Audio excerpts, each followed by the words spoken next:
Did you ever make a bet with yourself that thrills you but also puts you in just a little over your head? Rachel didn't make a bet with herself. She made a bet with her entire agency in writing with a contract. If I get your DSP vacancy rate from 23% down to 0 in 1 year, you pay me 50 grand. Deal, they said. If you can do that, you will have saved us 10 times that in overtime costs. Great, she said, because my kids are sick of riding soccer in a car that smells like feet and only looked cool back in 2009. Rachel wasn't in it for the glory. She was in it for the minivan, leather seats, digital entertainment center, and maybe even working air conditioning. This is the story of her journey, and it could become the story of your journey too. Hello, difference maker, and welcome to IDD Leader, the podcast that's all about helping human service organizations retain and grow their workforce using behavioral science. I am your host, Nate Beers. Let's dive in. Today, we're going to cover how to fix your hiring funnel with 12 tiny behavior-based tweaks. This is kind of like a part 2 of Recruiting DSPs Made Easy series, which wasn't originally intended to be a series, but really it follows up last week's episode. Last time, what we talked about mostly was the why your hiring funnel needs reinforcement or rewards at every step. Today is really all about the how. You'll get a lot of value from this episode even if you didn't listen to the why, but you might find it a little bit more rewarding yourself if you listen to the other one first. But either way, I want you to meet Rachel.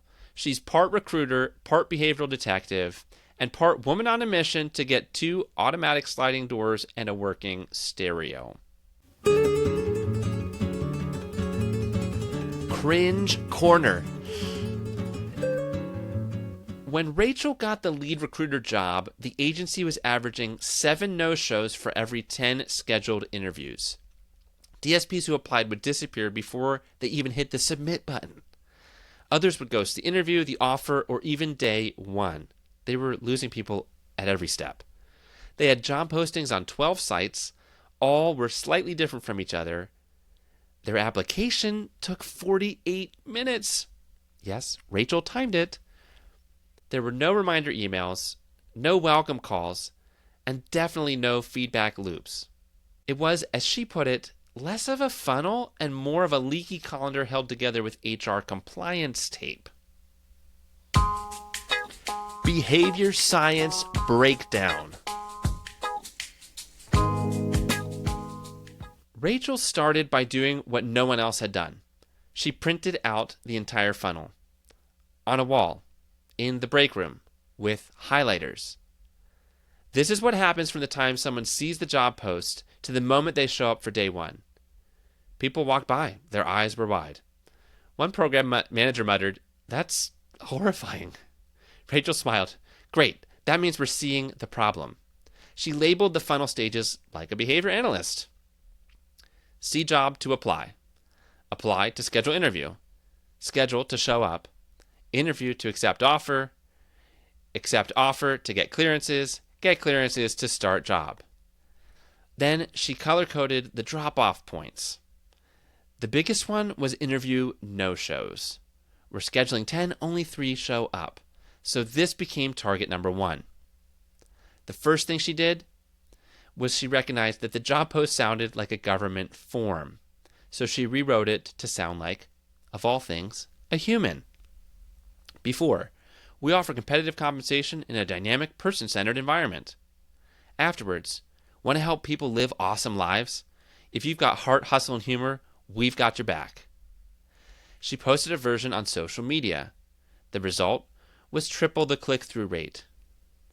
One applicant said, "This sounded like a person I'd want to work with." Win number 1, spirits were lifted. Her second step was to remove friction from the application. At its current state, it took 48 minutes. Rachel applied herself, and she had quit halfway through, on purpose. She got approval to launch a quick apply Google form. There was some pushback from HR. We need their full work history up front. But Rachel, she was persistent. No, you need to meet them first. Then you can ask for 10 years of W-2s. She won, but only by promising to collect full info later. The result was the completion rate jumped up to 89%. So out of the gate, things were moving in the right direction. Number 3, Rachel added friendly auto texts confirming each application. Hi, Jasmine, got your info. Can't wait to connect. I'll follow up within a day. Her boss said, isn't that a little too much? But Rachel said, you know what else is a little much? 7 out of 10 interviews ghosting. The result was more engagement, and applicants started replying with questions. Her fix number 4, interview reminders with personality. She launched text reminders from an actual recruiter name, not a system, and they included a GIF of a waving llama. Yes, a llama. We see you, we value you, and we're weird enough to be fun. That's not exactly what it said, but that was the subtext, if you understand what I'm saying. The no-show rate dropped dramatically with these reminder texts. It went from 70% where it started all the way down to 22%. By month 4, Rachel was feeling good.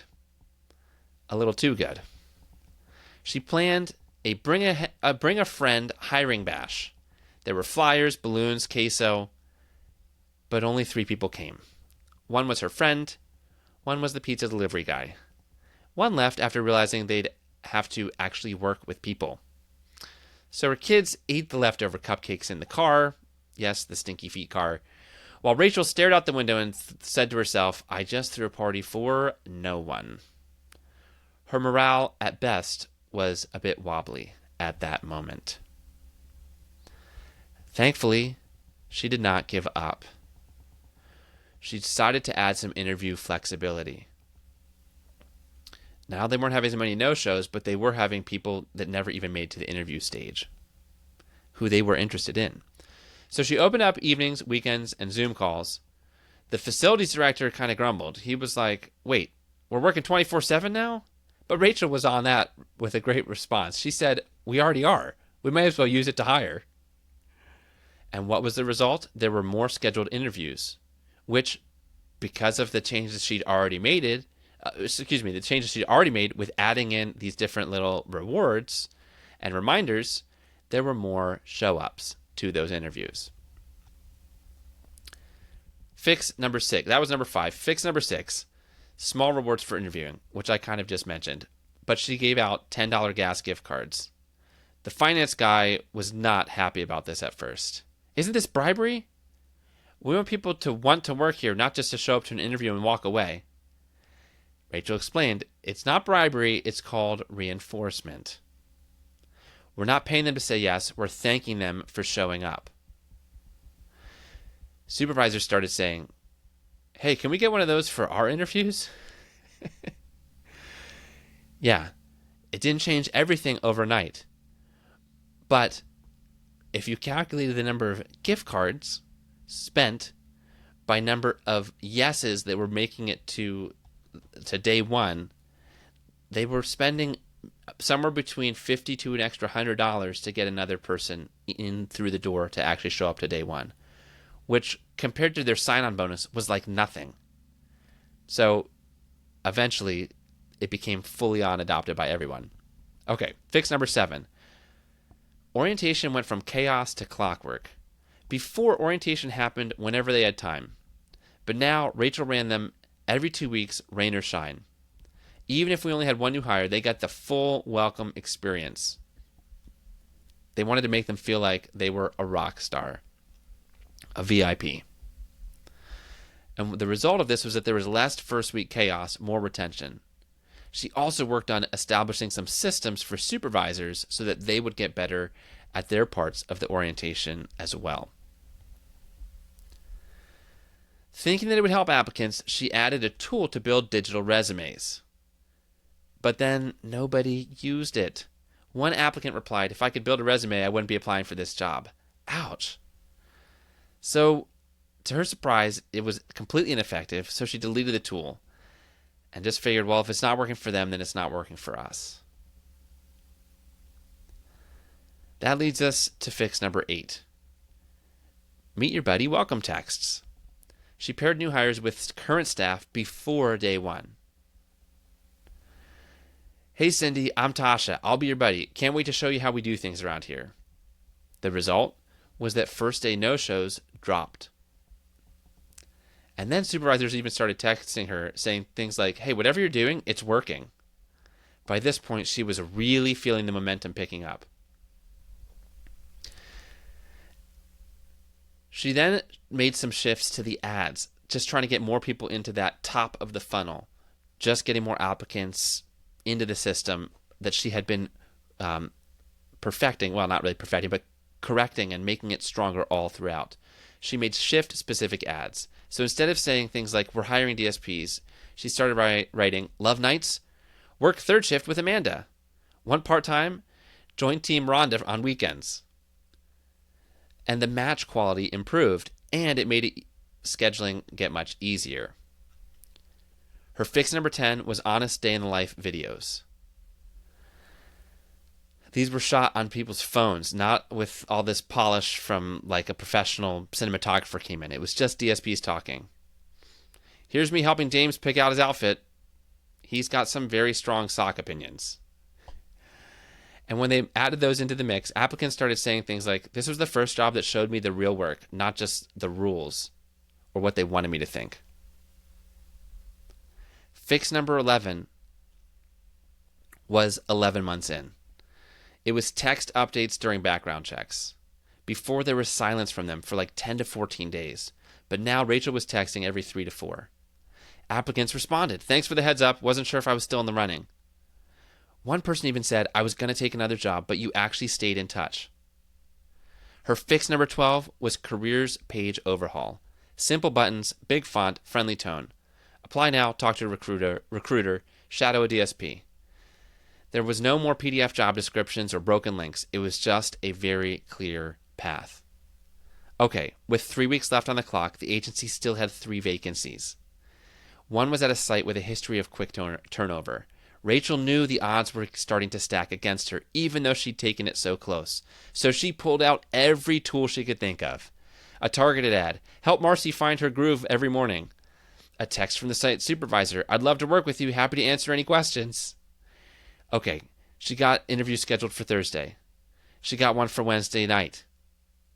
But then for the next week, with 1 week to go, her Tuesday one, they were not responding. She started to panic. This is where it's going to fall apart. But Monday night at 9 o'clock, she gets a text. Okay, I'll be there. Whew. So right before the interview, her heart pounding fast, she sees a car pull up. Rachel walks in the break room, opens her laptop, and adds a check mark to the spreadsheet. I think I've got this one, she tells herself. Sure enough, by the end of the interview, there's a job offer. The person accepts, and next thing you know, the vacancy rate made it down to 0%. Woohoo, go Rachel! Scripted! I'm sure you've been hearing this through Rachel's story, but just to highlight it again, here's what not to say versus what works. Don't say, people just don't want to work. Instead, say things like people don't want to jump through hoops for work for someone who doesn't value them yet. I mean, it's almost like a first date. You got to go out of your way to try to impress them a little bit here. Otherwise, there will be no date number 2. Also, you don't want to say things like, they'll show up if they're serious. What you do want to say is they'll show up if we design a path that makes sense. The simpler and clearer the path, the better. And hopefully this isn't just coming from Rachel or one person in your organization, but that you can align the whole recruiting process, onboarding process around making an outstanding experience with little reinforcement every step of the way so that people want to take the next step and that they can almost do it by accident because they're being prompted, they're being reminded, they're being encouraged, and they feel welcome, like they're part of something that's a winning team, that's bigger than themselves. Your best people are already very compassion-driven people. And so you can play to this by showing them the kinds of work that they'll be doing and what they can expect when they get there and how much you care for them. action moves. I always want to leave you with at least one, usually more than one, very immediately implementable, actionable next step. You can kind of think of this as your mini Rachel plan. Idea number one is to map out your funnel at your organization. You want to print this thing out, color code the drop-offs, which would mean that you'd have to look at the historical data to know where are you losing people along this journey. Another action item that would be easy to do, maybe even easier, was just pick one place to reduce friction and add reinforcement.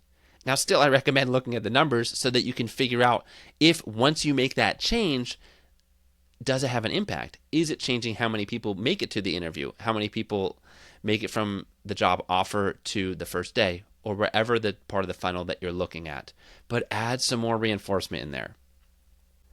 Idea number 3 has kind of been implied, but I want to say it very explicitly. Track the behavior, not just the outcome. You don't just want to count the hires. You want to count the interview show-ups. You want to count the form completions, the replies. You can even apply this to your staff, where you're not just looking at, for your recruiters, how many people got hired, but you can look at what percentage of the individuals that applied got the reminder texts or got the personalized message. Some of it can be automated, but some of it you're going to want to keep where it's really just person-to-person direct. And that can be tracked as well for your recruiters. Let's bring it all together. Rachel didn't cry, she grinned. When that money hit her account, she drove straight to the dealership and bought the minivan of her dreams. It had the entertainment center, it definitely had air conditioning, and the sliding door didn't jam. Her son climbed in the back and said, "This is so much nicer than our old car." And she was elated. Her grin went to a full smile, ear to ear. And difference maker, I want you to be smiling ear to ear. All it takes is applying some behavior science to your recruiting funnel to see some drastic changes. And in those cases, everybody wins. When your vacancy drops, your overtime costs drop, and the team morale will definitely bump up in a big way. If you want a little additional help with bumping up team morale, check out, I've got a free resource for you. It's a PDF download at iddleader.com/supervisor. It lays out 4 simple supervisor habits that help stop DSP turnover. Oftentimes, once someone's made it through the recruiting funnel and they're in our agencies, their experience is hugely affected by their direct supervisor. And so better supervisors equals better retention. Feel free to check it out, iddleader.com/supervisor. Well, until next time, difference maker, here's to you. Keep up the amazing work.